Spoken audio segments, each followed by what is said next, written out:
Hey there, I'm John Zimmerman with Upper Creek Angler, and we're working our way through Steve Skuce's book, Grayling Flies. This is fly number 56, the Triple P, the purple and pink Peril. I've got a number 12 jig hook in the vise. The book calls for tying this in sizes 14 and 16, but just for ease of viewing, I'm tying in a number 12.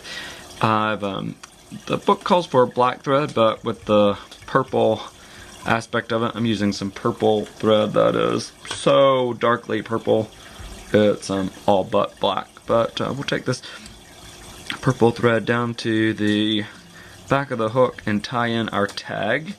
I didn't have any of the pink para material, so instead what I'm using is some pink Glow Bright that we usually use for tying in hot spots for the tail on this. It's probably basically the exact same material, just a little bit thinner diameter.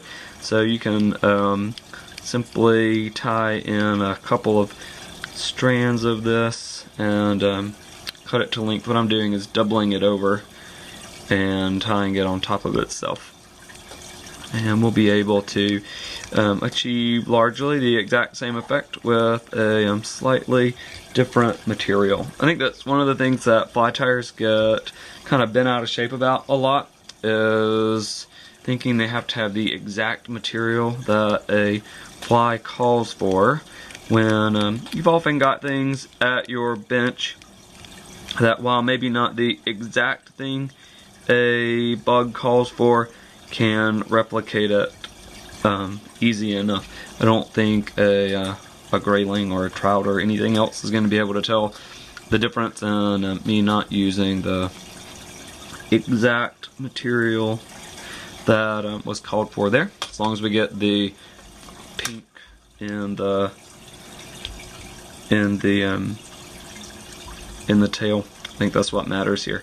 So I'm gonna lift these up and make one turn behind them just to set them. And before we tie in our body material, I'm going to work on the taper just a little bit so that it's mostly even. And then we'll tie in our ribbing material, which is going to be some copper wire. Just because this is I'm going to use some small copper wire here.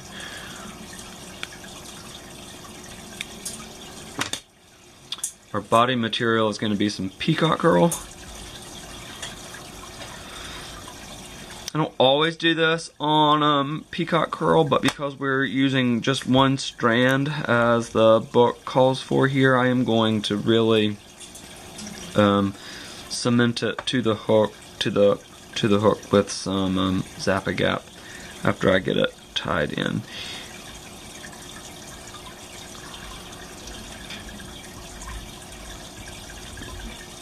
Just a brush of Zap-A-Gap will really help.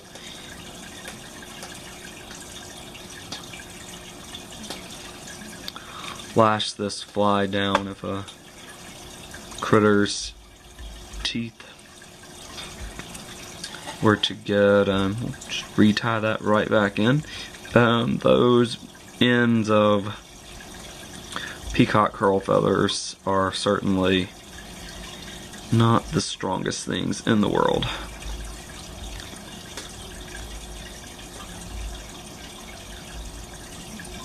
Just gonna bring this up to the front. As you can see, if you tie the peacock curl in by the tips, as you make your way forward, you will achieve a natural taper because the strands are thicker at the top than they are at the bottom.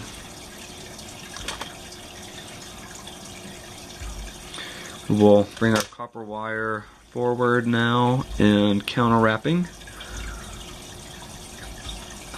That will assist in the overall durability of the fly.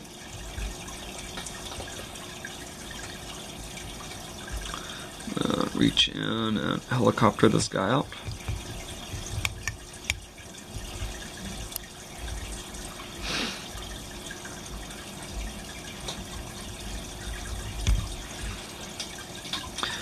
Our collar on this is going to be a single partridge feather, and we'll prep this by just pulling some of these really webby pieces of the hackle off so that they're not really in our way, but they don't cause us not to be able to get a good grip on the fly. Now that you've got the feather mostly worked out, we will pull a number of these strands down to create our tie-in point. And a wrap in front and a wrap behind to secure it. Trim this out. And now either with your fingers or with the help of a pair of hackle pliers, reach in and make a couple, at least one full turn. This one is so hackly, just this one full turn is going to be plenty on this.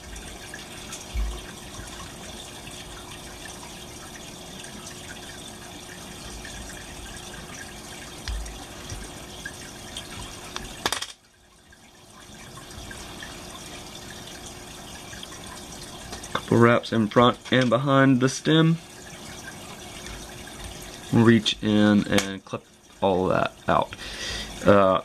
Now we will prepare the base for the collar, which is 3 colors of dubbing mixed together. I've got some purple and some pink and some very dark purple, and I've just mixed those together in my fingers, and we'll dub this into the collar region of the fly.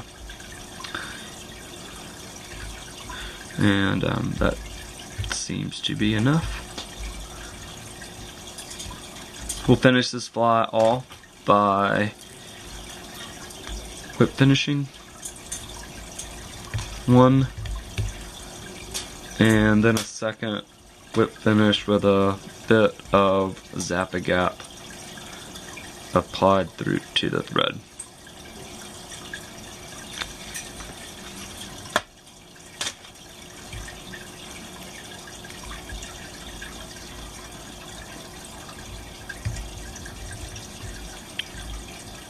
There you go.